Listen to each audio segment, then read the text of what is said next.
Parents మెచ్చిన university Sankalchand Patel university Gujarat.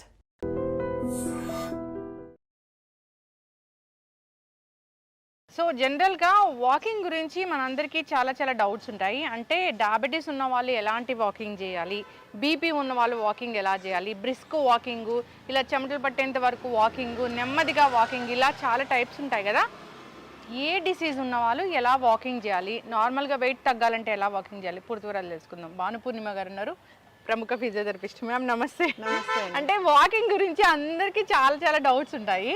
అంటే sugar ఉన్న వాళ్ళు వాకింగ్ అనేది ఎట్లా చేయాలి? జనరల్ గా షుగర్ ఉన్న వాళ్ళకి వాకింగ్ కంపల్సరీ, ఎందుకంటే వాకింగ్ అనేది మొత్తం హోల్ బాడీకి ఎక్సర్సైజ్ అవుతుంది. అది ఏంటంటే షుగర్ని రెగ్యులేట్ చేయడానికి హెల్ప్ చేస్తుంది. సో వాకింగ్ చేయాలి అంటే అంతా రెగ్యులేట్ అవ్వడానికి మనం చేసుకోవాలి అంటే కొంత అంటే రెగ్యులర్గా మనం చేసే వాకింగ్ అంటే మనము అంటే ఏదైనా పని మీద నడుచుకుంటూ వెళ్ళడము అనేది కాకుండా కొంచెం మన బాడీ అంతా కదిలేటట్టు, సో షోల్డర్స్ అంటే ఆర్మ్ మూవ్మెంట్ ఉండేటట్టు, లెగ్స్ కూడా కొంచెం ఫాస్ట్ గా ఉండేటట్టు వాకింగ్ కరెక్ట్ చేసుకుంటే మనకి అది కరెక్ట్ గా ఉంటుంది. షుగర్ ఉన్న వాళ్ళు సో ఎంత టైమ్ ఆఫ్ వాకింగ్ చేయాలి, ఎట్లా స్టార్ట్ చేయాలి అసలు వాళ్ళు?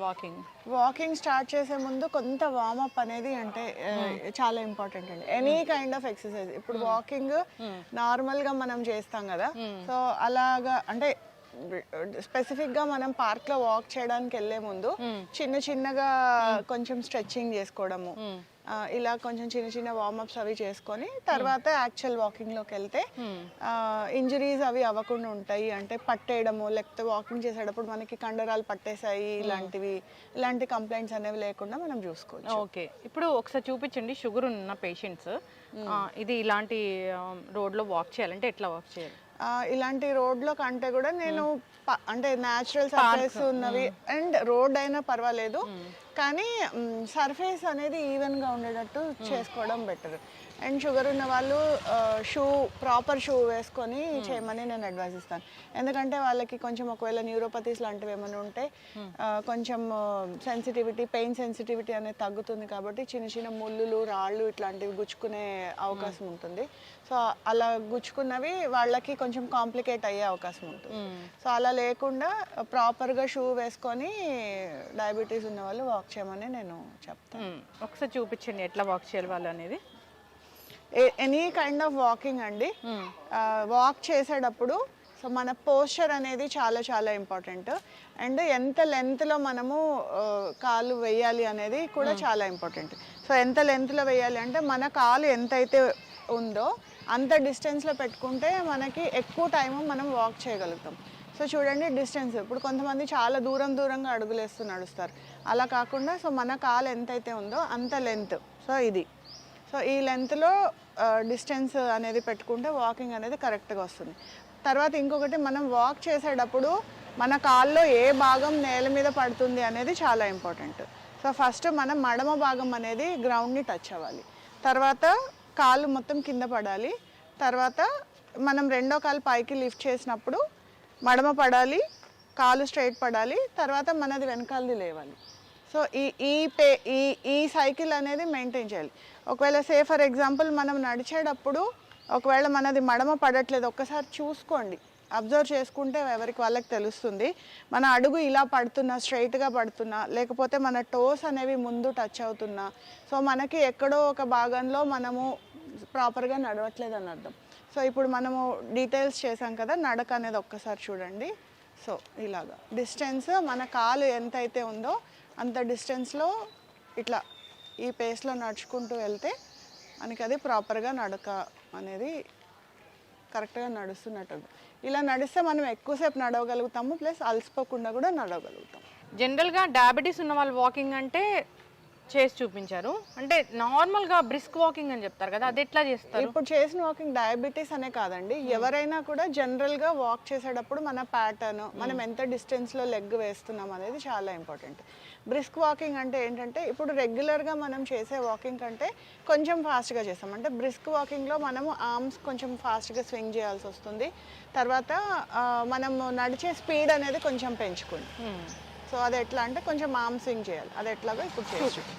నార్మల్గా ఎవరైనా చేయొచ్చు ఈ వాకింగ్?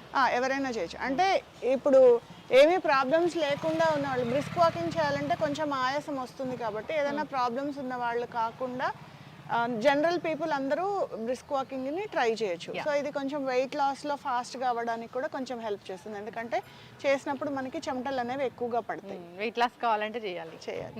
చూద్దాం, చూపించండి.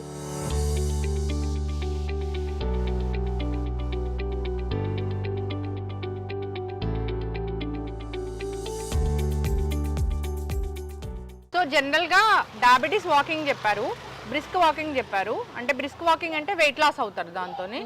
సో కార్డియో ఇష్యూస్ ఉంటాయి, వాళ్ళు ఎలా వాక్ చేయాలి? సో కార్డియో ఇష్యూస్ ఉన్న వాళ్ళు ఇప్పుడు ముందు మనము జనరల్ వాకింగ్లో చెప్పిన జాగ్రత్తలన్నీ తీసుకోవాలంటే డిస్టెన్స్ మెయింటైన్ చేయడము అదంతా. కాకపోతే కార్డియో ఇష్యూస్ ఉన్న వాళ్ళు చెమటలు పట్టకుండా వాక్ చేస్తే బెటర్.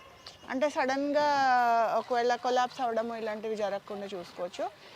రెగ్యులర్గా వాక్ చేసే అంటే ఎంత పేస్లో మీరు కంఫర్టబుల్ ఉన్నారో ఆ పేస్లో నడుచుకుంటూ వెళ్తాం బెటర్. ఇప్పుడు జనరల్గా వాకింగ్ అనగానే నార్మల్గా మనం నడిచే నడిచే స్పీడ్కి కార్డియాక్ ఇష్యూస్ ఉన్న వాళ్ళు కొంచెం స్లో డౌన్ అయితే బెటర్. అంటే వాకింగ్ అనగానే కన్నా మనం ఒక జోష్ వస్తుంది, మనం జోష్లో ఫాస్ట్గా నడుచుకుంటూ వెళ్ళిపోతాం. సో ఒకటి గుర్తుపెట్టుకోవాల్సింది ఏంటంటే షార్ట్ ఆఫ్ బ్రెత్ అవ్వకూడదు. సో అంటే మనం నడిచేటప్పుడు మనకి ఊపిరి అందకుండా ఉండేటట్టుగా నడవకూడదు. సో రెగ్యులర్ పీపుల్కి అయితే కొంచెం షార్ట్ ఆఫ్ బ్రెత్ అవుతారు, పర్వాలేదు. బట్ ఆ పేస్ రాకుండా చూసుకొని కొంచెం తక్కువ దీనిలో చేసుకుంటే కార్డియాక్ పేషెంట్స్కి ఎలాంటి ప్రాబ్లం లేకుండా ఉంటుంది. ఓకే, అంటే కూల్గా నడుచుకుంటూ వెళ్ళాలి. కూల్గా అంటే మరీ నెమ్మదిగా పెళ్లి కూతురు నడకలాగా కాదు. సో రెగ్యులర్ వాకింగే, కాకపోతే మనకి షార్ట్ ఆఫ్ బ్రెత్ వాళ్ళకి ఎంత level comfortable, so short of breath రాకుండా చూసుకోవాలి. ఓకే, ఎస్, చక్కగా చెప్పారు. జనరల్గా ఎక్కడైనా కానీ వాకింగ్ చేసేటప్పుడు వాకింగ్ షూ వేసుకుంటేనే కంఫర్ట్గా ఉంటాము. అవును. సో ఇంకా వాకింగ్ జాగింగ్ ఈ రెండింటి మధ్య డిఫరెన్స్ ఏంటి అసలు? Jogging, walking, jogging, running, so ఈ మూడు దీంట్లో ఉంటాయి. సో వాకింగ్ అంటే మనం తెలుసు, సో మనం రెగ్యులర్గా వాక్ చేస్తాం. సో జాగింగ్ అంటే ఏంటంటే మొత్తం అంటే ఎంటైర్ బాడీని మనము పైకి చేస్తాం. సో ఎగ్జాంపుల్ జాగింగ్ అంటే ఇట్లా ఉంటుంది. సో ఇది జాగింగ్ అంటే మనం పరిగెత్తడం. సో ఇప్పుడు ఎవరైనా ఫిట్నెస్ కోసము జాగింగ్ ఇది చేయాలి అనుకున్నప్పుడు జాగింగ్ కంటే కూడా నేను రన్నింగ్ చేయమని అడ్వైజ్ ఇస్తాను. ఎందుకంటే జాగింగ్ చేసేటప్పుడు మన నీ జాయింట్ ఎంత మనము జాగ్ చేసినప్పుడు మన వెయిట్ అంతా చూసాం కదా ఇట్లా అన్నప్పుడు గ్రౌండ్ నుంచి వచ్చిన ఇంపాక్ట్ డైరెక్ట్గా మన నీ జాయింట్ మీద పడుతుంది. సో నీ జాయింట్ లోపల మెనిస్కై ఉంటాయి. సో మెనిస్కస్ అది ఇంజ్యూర్ అవ్వడానికి ఎక్కువ, అండ్ మెనిస్కస్ అనేది షాక్ అబ్జార్బర్ అనమాట. ఆ షాక్ అబ్జార్బర్ దెబ్బతినే అవకాశం ఉంటుంది కాబట్టి అది మోకాళ్ళు అరిగిపోవడానికి తొందరగా అరగడానికి అవకాశం ఉంటుంది. సో ఎలా అంటే చిన్నప్పటి నుంచి అలవాటు, అంటే యాజ్ ఎ స్పోర్ట్స్ దీంట్లో అంటే చాలా హెవీగా వర్కౌట్ చేసేవాళ్ళు అలాంటి వాళ్ళకైతే జాగింగ్ ఓకే. బట్ మనము ఫ్రెష్గా స్టార్ట్ చేస్తున్నాము, లేకపోతే మన ఎనీ ప్రాబ్లమ్స్ రాకుండా మనము వర్కౌట్కి వెళ్తున్నప్పుడు ఐదర్ మనం బ్రిస్క్ వాక్ అన్నా చేసుకోవచ్చు, లేదా రన్నింగ్ చేయండి, జాగింగ్ మాత్రం అవాయిడ్ చేయండి. Okay, yes. మనము మంచి ఒక పార్క్ లాగా ఉంటే అది మనకి మంచి ఎయిర్ వస్తుంది, సో ఎండ వస్తుంది, డి విటమిన్ వస్తుంది, అన్ని రకాలుగా బాగుంటుంది ఫ్రెష్ ఎయిర్తో పాటు. సో ఈ విధంగా మీరు చెప్పిన విధంగా డయాబెటీస్ ఉన్న వాళ్ళు ఒకలాంటి వాకింగ్, ఇంకా బ్రిస్క్ వాకింగ్ వెయిట్ లాస్ అవ్వడానికి ఇలాగా. అంతేకాదు వాకింగ్, జాగింగ్, రన్నింగ్ డిఫరెన్స్, ఇంకా కార్డియో ఇష్యూస్ ఉన్న వాళ్ళు ఎలా వాక్ చేయాలి చాలా చక్కగా చెప్పారు. అందరూ ఫాలో అవ్వాలని కోరుకుందాం మ్యామ్. చాలా చక్కటి ఇన్ఫర్మేషన్. జనరల్గా డౌట్స్ ఉంటాయి అసలు వాకింగ్ అనేది ఎట్లా చేయాలి, మాకు ఈ డిసీజ్ ఉంది మేము ఎలా చేయాలని. సో నేను అడగాలనుకున్నానంటే ఓన్లీ పొట్ట తగ్గాలి అన్నప్పుడు వాకింగ్ ఎట్లా చేయాలి అసలు? వాకింగ్ పొట్ట తగ్గాలి అన్నప్పుడు వాకింగ్ ఒక్కదాంతోటే సరిపోదండి. మనం తీసుకునే డైట్ తర్వాత పొట్ట తగ్గడానికి స్పెసిఫిక్ గా అబ్డామినల్ ఎక్సర్సైజెస్ ఉంటాయి.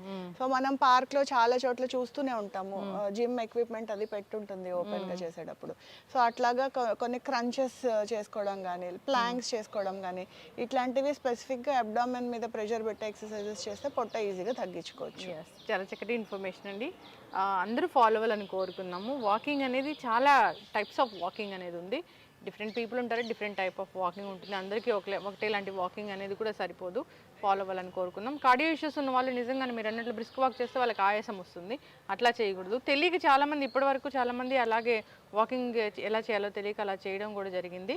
సో ఈ ఇష్యూస్ రావడం కూడా జరిగింది. ఫాలో అవ్వాలని కోరుకున్నామండి. అయితే వాకింగ్కి పర్టికులర్ టైం అంటే ఉంటుందా? అవునండి. మార్నింగ్ అంటే మీరు విన్నారు కదా D vitamin. So D vitamin మన బాడీకి అందాలి అంటే అంటే ఈ మార్నింగ్ 6:30 నుంచి 7:30 ఆ టైంలో సూర్యకిరణాలు అప్పుడే మనకి లెంత్ ఉంటుంది. సో ఆ టైంలో అయితే మన బాడీ సూర్యకిరణాలను బాగా అబ్జార్బ్ చేసుకొని అది డి విటమిన్ లాగా కన్వర్ట్ అవుతుంది. సో అలాంటి టైంలో అయితే చాలా రిజల్ట్ ఇంకా బాగుంటుంది. చాలా చక్కటి ఇన్ఫర్మేషన్ అండి. ఫాలో అవ్వాలని కోరుకున్నాం. ధన్యవాదాలు. నమస్తే.